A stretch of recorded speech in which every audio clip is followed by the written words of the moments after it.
Hi, welcome to my channel. Today I'm going to be sharing how we use technology in our homeschool. And so if you enjoy this type of content and other homeschool and lifestyle content, please remember to subscribe and let's get into it. All right, so this is an open collaboration video with Abby from Rooted in Rest and Jessica from the Waldock Way. So there'll be a playlist link down below in the description box of other homeschool moms here on YouTube sharing how they use technology or their digital media use in their homeschool, that sort of thing. And so if you are looking for other ideas or just want to see what other people do, make sure to check out that playlist. But without further ado, let's talk about how we use technology in our homeschool. All right, so if you have been around my channel for a while, you'll know that I am not the biggest fan of using digital media or technology in our homeschool. We do use some things, but I don't like having a lot of that. I don't like having screens in front of my kids more than they already are. And so that's kind of just my viewpoint that will come out throughout this whole video. And I feel like maybe it was a year ago, maybe it's been a few years, I don't know. It doesn't seem that long ago, but maybe it's been a really long time. I made a video that talked a little bit more about my views about technology in homeschool. So I'll try to find it and link it down below so that if you're interested in seeing that a little bit more specifically, you can watch that. So the outline of this video, I'll talk about a few of the things that we use a little bit consistently as far as digital media goes.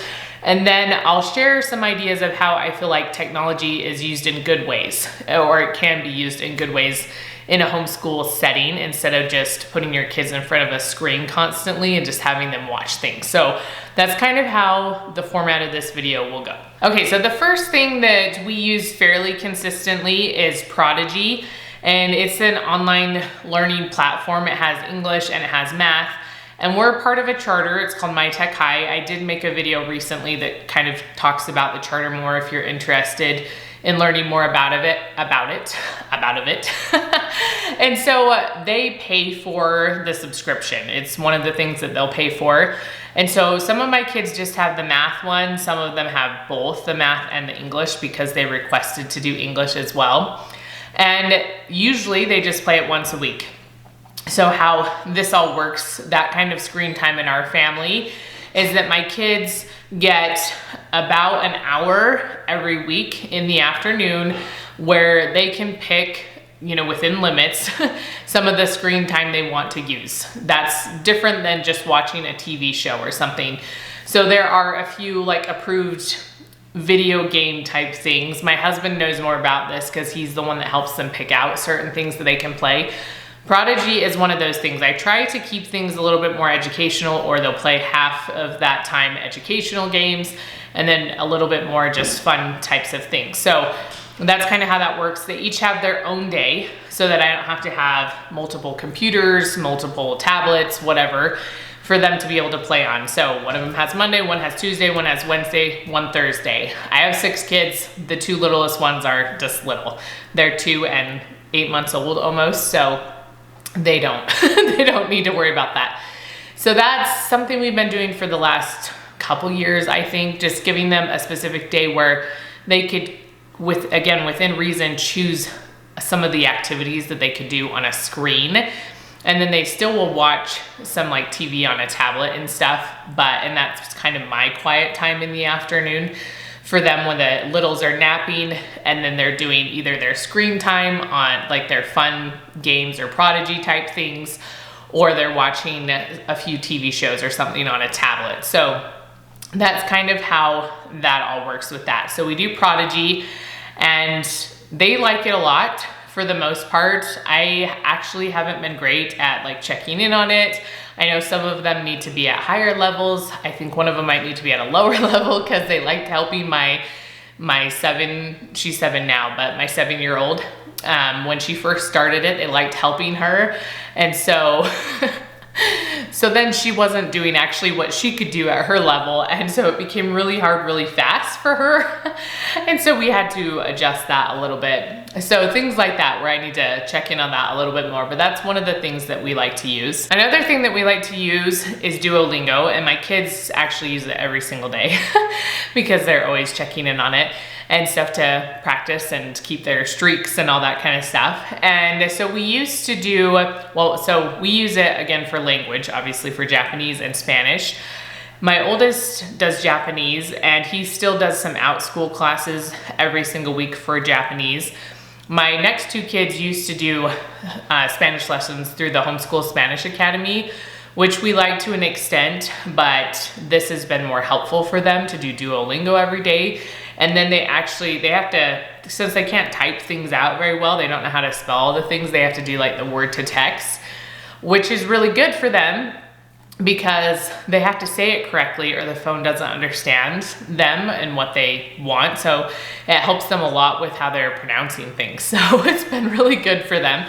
And then my 7-year-old sometimes will do the, what's it called? It's like a language arts Duolingo. I think it's newer and stuff, so she'll do that one sometimes. She doesn't do that every day, not like my other kids. So Duolingo is one of those things, but it's only for about 15 minutes a day. That's the only time they get on our old cell phones is what we use for that. And so they get to use those, but only we have the codes. There's restrictions and stuff like that, just because sometimes we have problems with kids doing things they're not supposed to be doing. And so they'll do that for about 15 minutes a day. And then the other thing that we use fairly consistently as far as technology goes is the the Good and the Beautiful Homeschool Apps. So they're just on my phone. They are free downloads. They have just a homeschool one. So I'm just seeing if it'll open up real quick. So the homeschool one just has general things. So it looks like this is the main screen when you open it up and then notifications popping up. It has language arts. It has the little hearts and hands, which is their science units for younger kids, like 2nd grade and under. It has math resources, science, games, and extras. So most of the time we're using it for language arts because in the language arts books for my kids, it will say, oh, watch this lesson or whatever. It'll have a picture maybe and say, listen to this, and it'll tell you about the picture and things we want you to look at. Or I think for my 1st grader, she's doing the language arts for kindergarten. That one will sometimes have her listen to just a very, very short story, kind of like an audiobook situation. And so stuff like that. They have cool little like narrations on there. You don't have to use them, but I just like that they're there and they're helpful. Again, the app is free, and so my kids will just use it during their school day. And then they also have, let me see if I can open up the other one, the Letter Tiles app. They use this one more frequently. So this is what it looks like when you open it up. But, sorry, my throat is all raspy. And it has, this is kindergarten through level 3. So if you have kids in the older ones, they won't be using this. But if you have the, K through 3, they'll use it. And you'll go in and it has the lessons and you'll pick the lesson. And again, this is all in the book, like all in their language arts books. It's telling them what to do. So they just go in, they pick it. Sometimes it's something they're just doing independently. Sometimes it's me telling them spelling words and they're spelling them on the app. They could also just do this with letters. Like if you just have letters, magnet letters or anything at home, that's more hands-on. If you don't want to use the app, you don't want to download it, you don't want them on a screen, you can totally just use your own letters and do it that way. You don't have to have them use the app.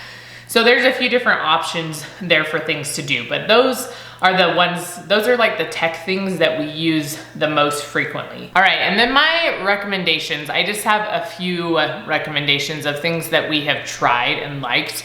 I know there's a lot of options out there, we just haven't tried all the things. But my one recommendation, even though I'm holding up 2 fingers right here, would be to find digital media that has a hands-on, like real life experience to go with it. Because I feel like that makes it so much more meaningful and it connects back to reality, which I think is very important because it's very easy for us and for our kids especially to get lost in a digital world and not realize that it's not real.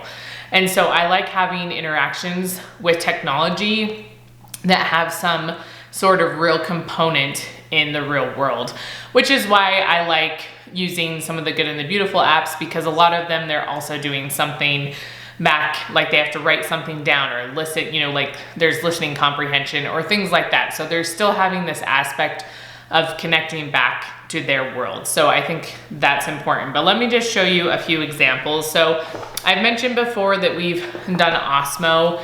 I just have the tablet here. We don't have iPad. You could do iPad ones too. You just have to order the right like platform for it. So this is the one for the Fire tablet. I think this is from Amazon. We take it out of the cover when we want to use it here, okay? Because you can't put it in here and use the cover. But this is the docking station that it goes in for this. And then the thing I like about this is that it does have a physical component to go with it. So I only brought a few things in to show you.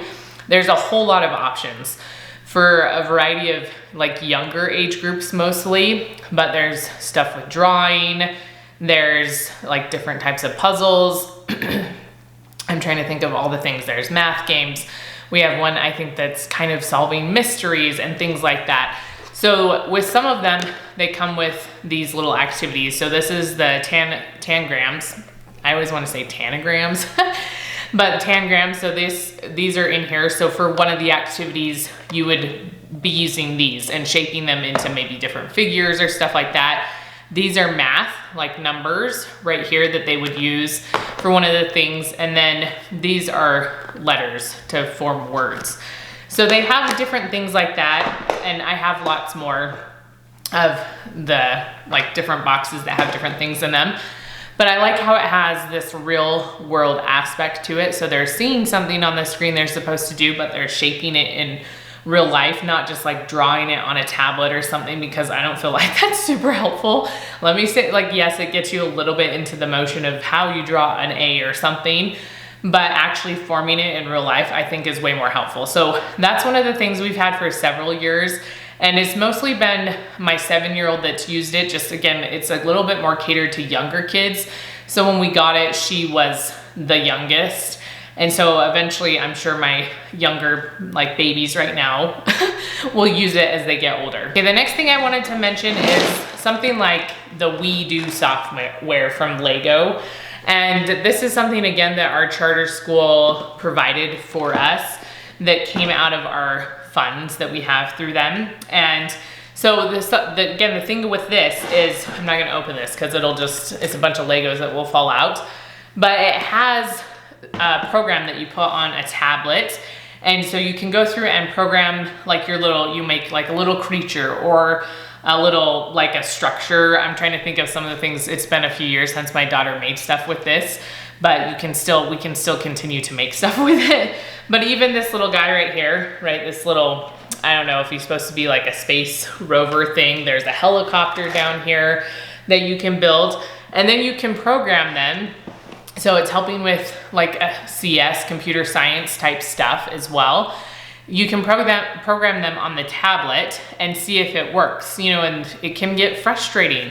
I saw her have to work through a lot of things, sometimes rebuild the project because maybe something wasn't connected properly, or try to reprogram it. So there's a lot of trial and error, but again, it has this real life component that she's having to work through. And I feel like that is just so very helpful.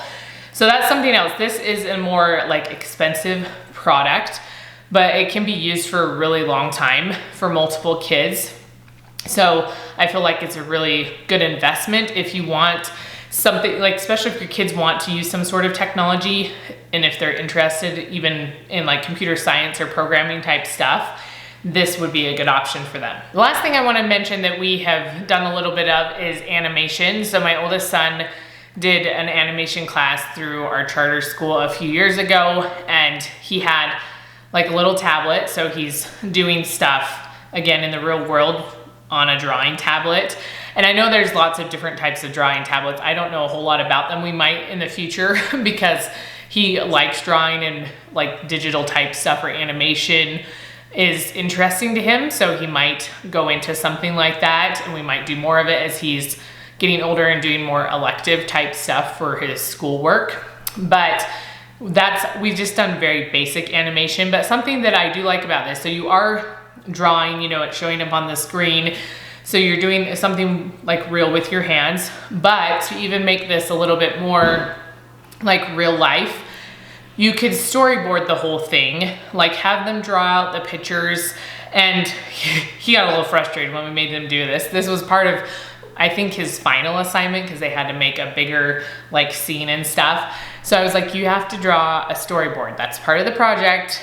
And I feel like that's a really good way to bring it back to real life and say, okay, how are we gonna draw this out?